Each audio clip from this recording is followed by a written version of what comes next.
Hey students, this is Joel Peckham, and this video lecture is going to be on the principles of good writing, which is a very auspicious title. Obviously I'm not going to be able to cover all of the principles of good writing in a 20-minute lecture, assuming I'm able to keep it that short even.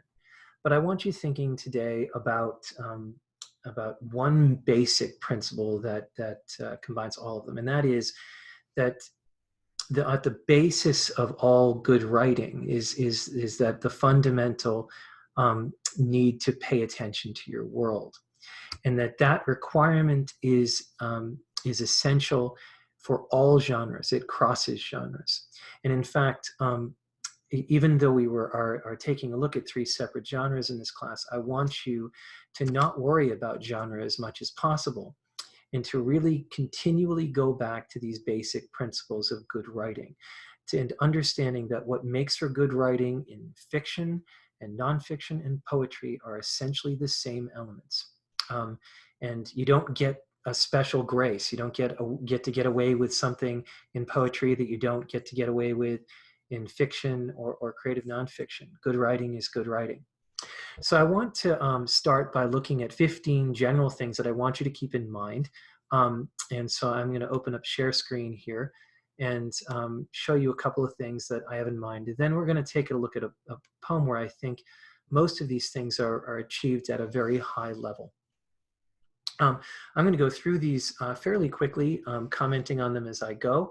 And I want you to keep them in mind throughout the semester if you can.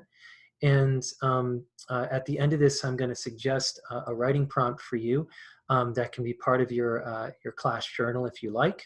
At the end of every video lecture, I'm going to provide you with a writing prompt that will get you going on your own work and get you thinking about who you are as a writer. So the very first element that I want you to keep in mind is that in poetry, we talk about found poetry. Sometimes in art or photography, we think about found art as well. Something we didn't even realize was art, but we put a frame around it, and then we discovered it was art. And I want you to keep this in mind. All art, all of it, every bit of it is found art. There is nothing that's been created that hasn't existed in the world at some time. That mostly what poets and writers and artists are doing is they're walking down the street pointing at things and going, look at that, oh my God, look at that. And what they're doing is directing your attention to things you really should be paying attention to, but maybe have become too inured to life to really note and to notice. I've said that poetry is the god of small things, but actually creative writing is always about that. It is the writer's job to make us see the world newly, freshly, and once again. So fill your work with the stuff of life. Poets especially, but also fiction writers and nonfiction writers, make the mistake of only including what they think is very important. And sometimes the effect of that, especially with beginning writers, is they forget to give the reader information and details that are absolutely essential to the piece. You're looking at me right now, you're in my office, and you're probably trying to figure out something about me from what you're seeing behind me. This is a pretty nondescript room. This is a guest room in our house. And so you won't really get too much information. But we do that. We actively try to piece things together from what we can see. And when you don't provide your reader with that kind of information, with the stuff of life, with the chipped coffee mugs and the jacket left on the floor and the hanging lantern, paper lantern, hanging from a cord in a dorm room with cement block walls, you're not allowing the reader enough visual sensory information to construct the universe that you want them to live in.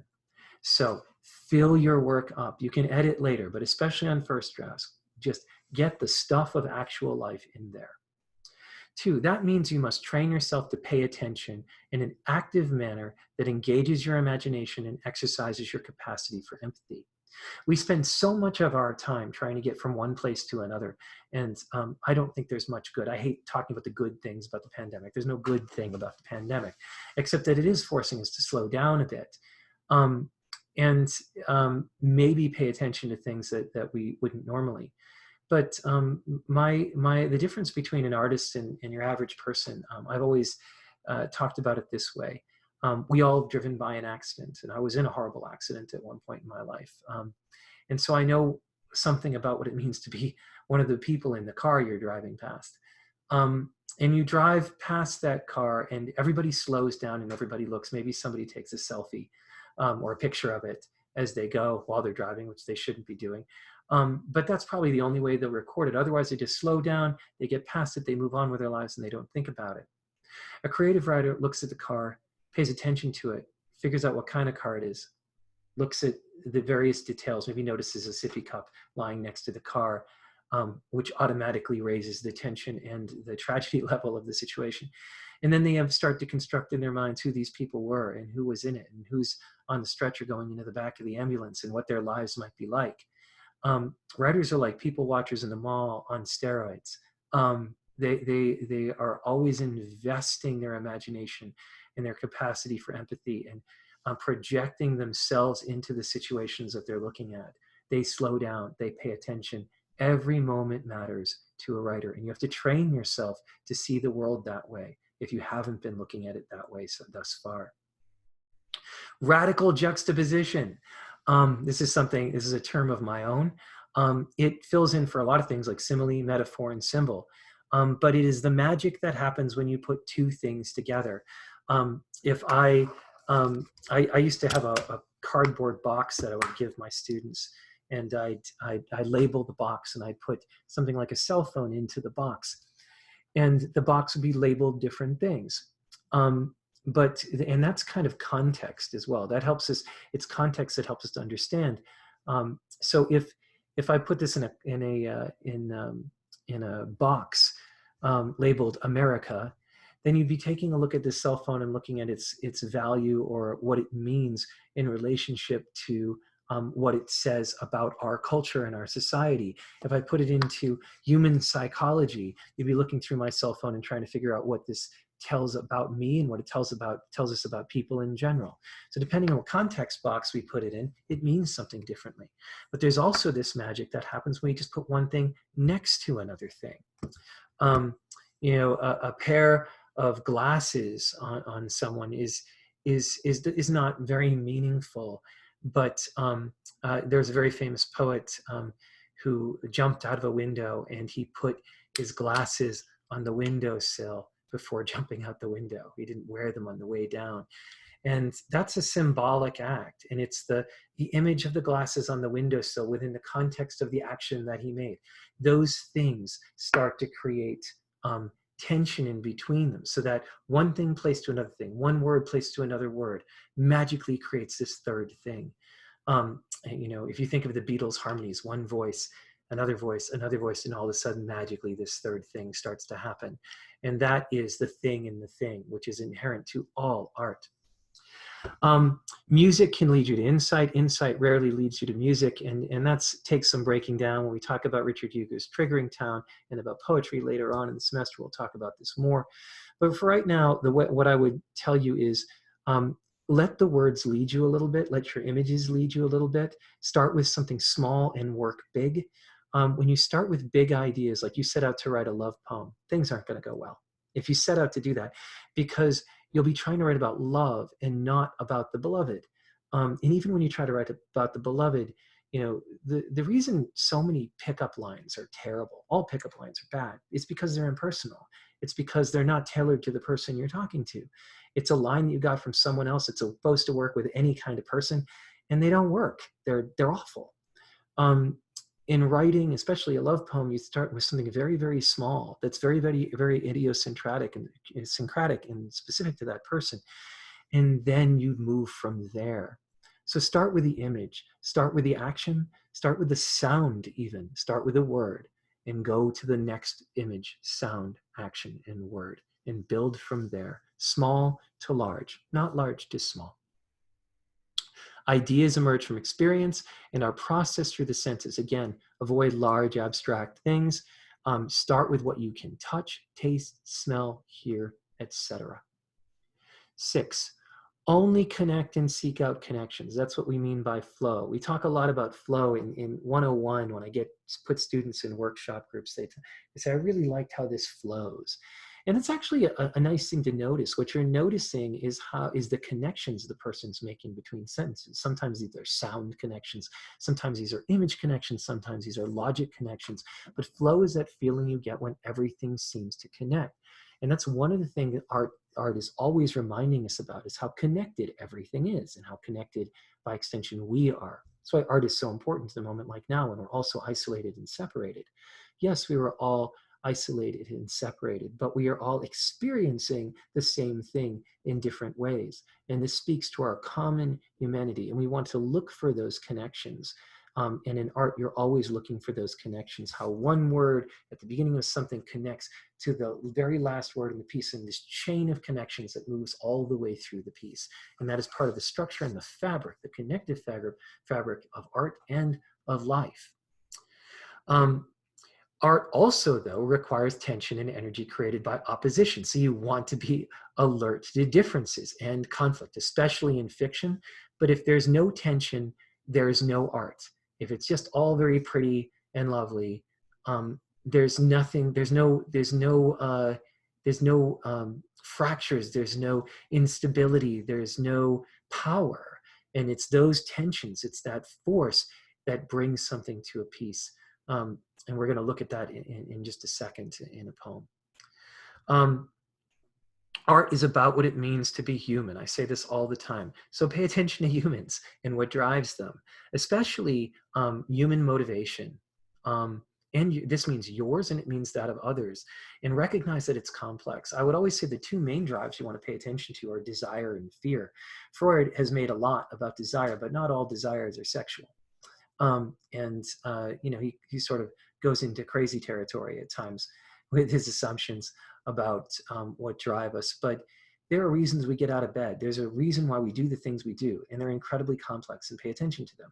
Some of it has to do with desire. The other part of it is fear. Those are our two main drives beyond our base animalistic drives like hunger and of course the sex drive, the libido.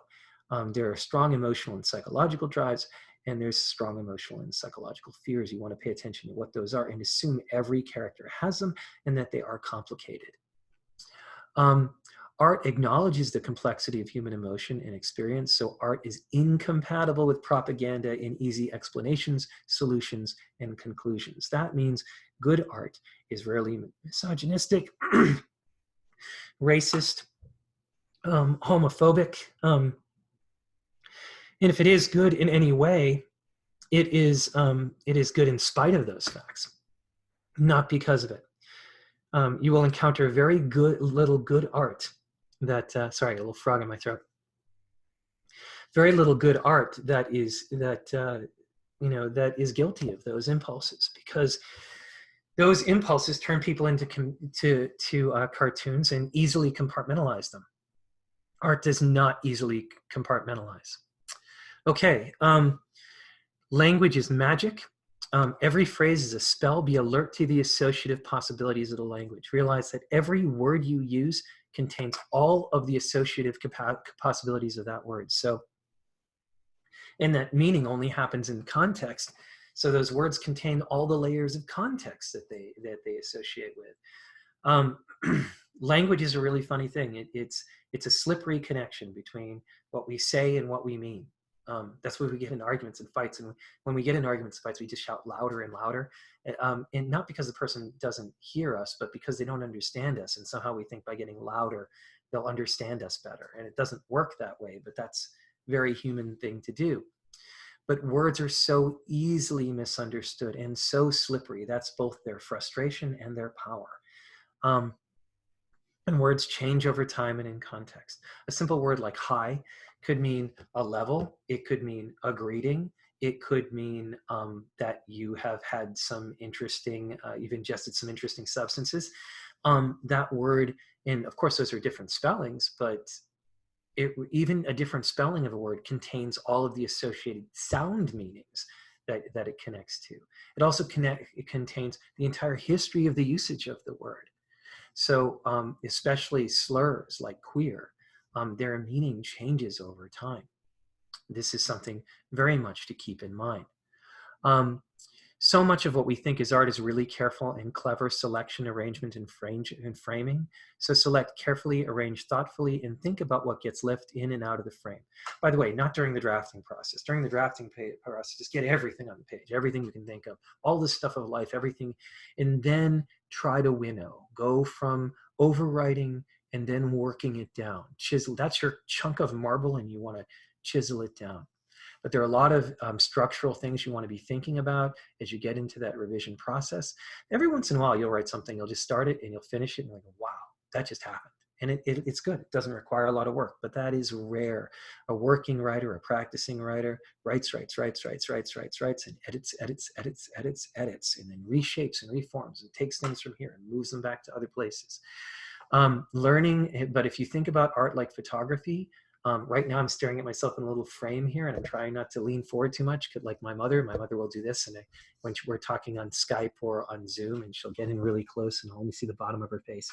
And it's really awkward and uncomfortable. Art can feel the same way, bringing the camera in close or backing it up, or moving one way or the other. I'm moving my body, not the camera, but you get the idea. That's framing, and it tells us what's in the center of the frame is what's most important most of the time. If we back something far up, it makes the surroundings, the environment more important. We bring it in very close. Now, all of a sudden, my nose hairs are very important. All right, so sorry, gross, too much information. But think about how you frame something, what gets left in the frame and what gets left out. All right. This leads to the idea that all art requires pattern and structure. Active reading, listening, and viewing requires an alertness to pattern. Most of your revision will be about pattern, about teasing out, especially in poems and essays, these repeated lines and phrases, repeated rhythms, repeated sounds and images. Image patterns are incredibly important to the tone and structure of a piece. And without that pattern, without that structure, it falls apart. It feels amorphous and amoeba-like. It just doesn't have any shape.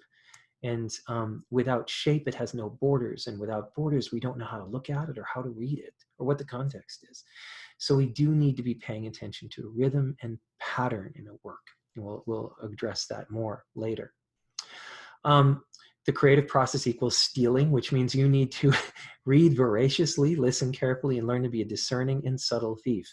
And I'm not talking about plagiarism here. I'm talking about the way a musician listens to music. And I mentioned this in my last video. You really have to learn to read in a way where you're paying attention to what the author, realizing that the creative writer is manipulating you, that they're controlling you somehow. And you trying to get, Stephen King says that all writing is telepathy. And he's trying to get what's in his mind into your mind.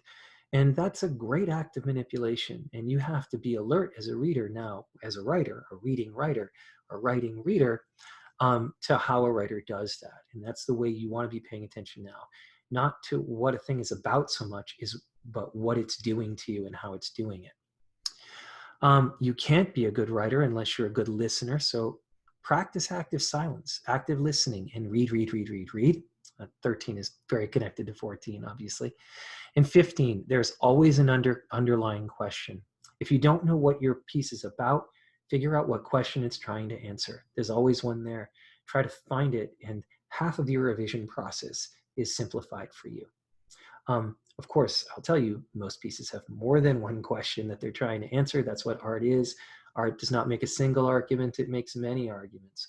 But you should have a grip on at least one of the questions, one of the fundamental elements of curiosity, the thing you're exploring about people and about things and about the world and about culture. That should be on your mind. All right. Because we've been going quite a long time, I'm going to move on to the poem that I wanted to look at today. We're going to start with a poem. We're going to finish with poetry at the end of the semester. Sorry, I do have this habit of pointing off to the side of the screen at nothing. I'm not sure why I do that.